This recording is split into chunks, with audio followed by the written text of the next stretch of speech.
Olha só que coisa intrigante, a vida e o espírito dessa comunidade. Mas você percebeu aonde ela começa? Diz o versículo, da multidão dos que creram. Querido, solidariedade humana começa no coração de quem acredita, de quem crê. E aqui talvez eu poderia falar em utopia do Evangelho, utopia do reino de Deus. Eu creio que esse é o caminho de promover a bênção, a alegria e a restauração na vida das pessoas. O texto diz que uma grande multidão tinha crido na pregação dos apóstolos sobre Jesus Cristo. A partir desse momento, o que eles começam a fazer, toda a solidariedade, é resultado do maior projeto da vida no coração daquela comunidade. Qual era? Eles acreditaram que o Evangelho não só transformava a vida deles para com Deus, mas transformava também as atitudes uns para com os outros. Criar comunidade, criar solidariedade. E alguns sinais aqui, a partir desse crer, que eu gostaria de mencionar nesse momento para você. O primeiro é que quando o Evangelho, cremos no Evangelho como poder de Deus para nos enviar a sermos solidários uns com os outros, o primeiro sinal que acontece aqui, nós vemos isso nessa experiência dessa comunidade, é uma unidade, uma solidariedade de coração e de alma. Ou seja, as pessoas não faziam apenas como cumprimento de um plano, de um projeto pré-estabelecido. Essa atitude não foi a resposta a apenas alguma coisa que foi elaborada, um projeto que tenha sido aprovado ou por causa de verbas que tenham sido liberadas para se fazer solidariedade, para criar espírito de comunidade. Pelo contrário, porque eles creram no poder de Deus que continua a colocar no coração do ser humano essa paixão e esse amor pelas pessoas e pela comunidade, diz que eles estavam juntos de coração.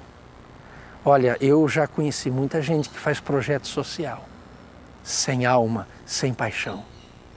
Uns fazem por currículo, outros fazem para mais tarde conseguir votos. São aqueles que dão cimento de graça, constrói calçada para os outros e depois pede o seu voto e nunca mais volta a falar com você.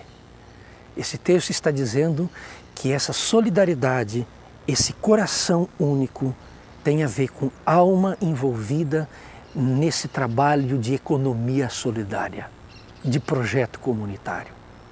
Porque se não for com a alma e com o coração, quando os meus interesses, sejam eles quais forem, estiverem satisfeitos, eu já não sou mais solidário. O Evangelho é responsável por eternizar na nossa alma a solidariedade humana. Mas há um segundo sentido aqui interessante nessa experiência da comunidade primitiva entre os primeiros cristãos e a sociedade. Havia entre eles um testemunho vivo da ressurreição de Cristo Jesus.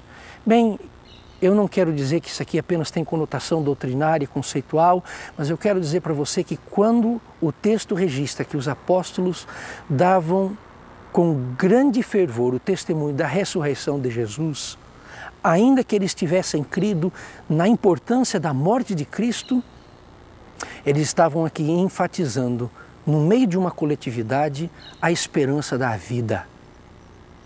Eles fazem questão de enfatizar a vida de Cristo, a ressurreição de Cristo sobre a morte, nesse exato momento. A vida é maior do que a morte. Então, eu aprendo com isso uma coisa interessante, que a solidariedade humana, o envolvimento com as ações comunitárias, que nada mais são nesse contexto do que esse fruto do que Deus faz em nós, dessa percepção de Deus sobre o todo da humanidade, nada mais é do que o resultado de um estado de vida. Eu preciso crer na vida.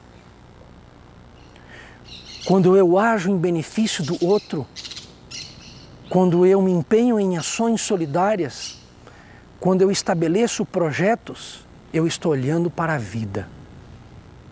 Eu desejo a vida. Eu desejo a existência. porque eu creio que esse é o caminho de Deus para qualquer ser humano, não importa a condição moral em que ele esteja. Você é capaz de pensar assim?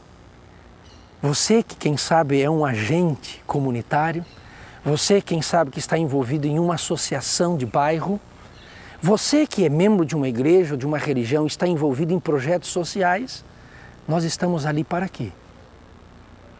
Há um compromisso com a vida, há um compromisso com a ressurreição. Cremos que essa ação trará mais vida na vida das pessoas. Mas há um terceiro aspecto aqui que eu queria abordar na experiência comunitária aqui, como fruto da presença do Evangelho. Necessidade diminuída. É interessante que, às vezes, no nosso desejo de poder fazer ação comunitária, projeto comunitário, é como se nós quiséssemos resolver todos os problemas e vamos responder a todas as questões da vida comunitária, e nós sabemos que isso não é verdade. Mas o Evangelho está em paridade com isso. Sabe por quê? Porque diz o texto aqui que a proposta daqueles cristãos era diminuir a dor, o sofrimento, diminuir a necessidade. Mas como é que eles faziam isso? E essa pergunta tem uma implicação muito séria para quem é agente comunitário, para quem quer fazer solidariedade. É colocar o que tem à disposição. O texto diz que eles vendiam terras, casas e propriedades e colocavam à disposição do bem comum. Eu sei que na história muitos falaram sobre a utopia social, a utopia da sociedade, a sociedade justa. Hoje já se discute como isso já caiu faz tempo. Mas eu quero dizer que na prática, no momento da história, homens e mulheres que foram encantados e transformados pelo poder de Cristo, colocaram o que tinham à disposição de quem não tinha. Aqui começou não apenas uma utopia, mas a prática de uma vivência comunitária. Mas há uma outra questão aqui que eu quero chamar a sua atenção, a distribuição equitativa do que se tinha. Não havia beneficiários maiores do que outros. Todos recebiam de maneira igual. Além disso, não havia desvio do que se arrecadava de verbas.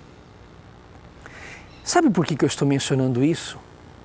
Porque eu creio que a questão de não desviar os recursos que nós temos ou recebemos para aplicar em projetos comunitários tem a ver com o coração, tem a ver com moral. E só o Evangelho que faz isso. Só o Evangelho que consegue construir um caráter que, diante dos recursos para serem distribuídos, não são retidos, mas distribuídos equitativamente, de acordo com a necessidade das pessoas. Ou seja, no Evangelho integral, homens e mulheres se solidarizam. A alma está envolvida. A justiça e a verdade são cristalinas. Os recursos que se tem são distribuídos equitativamente. Não há dúvida. Não há desvio de verba. Você pensou nisso? Alma, coração, solidariedade, verdade, transparência e justiça? Só o Evangelho pode sustentar isso. E quando ele está presente, então uma verdadeira transformação comunitária e social pode ocorrer.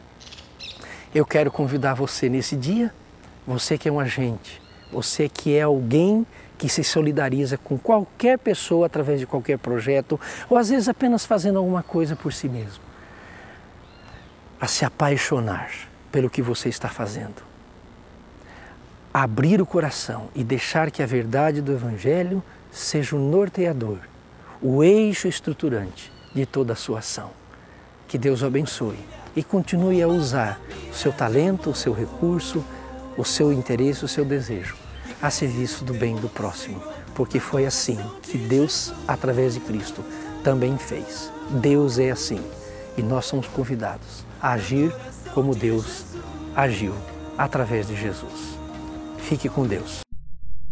Infelizmente chegamos ao final de mais um programa, mas assim como o programa Janela para a Vida está de cara nova, nós desejamos também que a partir de hoje Deus dê uma cara nova para a sua vida. Deus renove toda a sua vida. E queremos também lhe convidar a estar conosco, a nos fazer uma visita aqui na Igreja Presbiteriana de Brasília. O endereço já está aparecendo aqui embaixo do seu televisor. Certamente Deus ainda tem muito, infinitamente mais, para falar ao meu e ao seu coração. E até o próximo Janela para a Vida.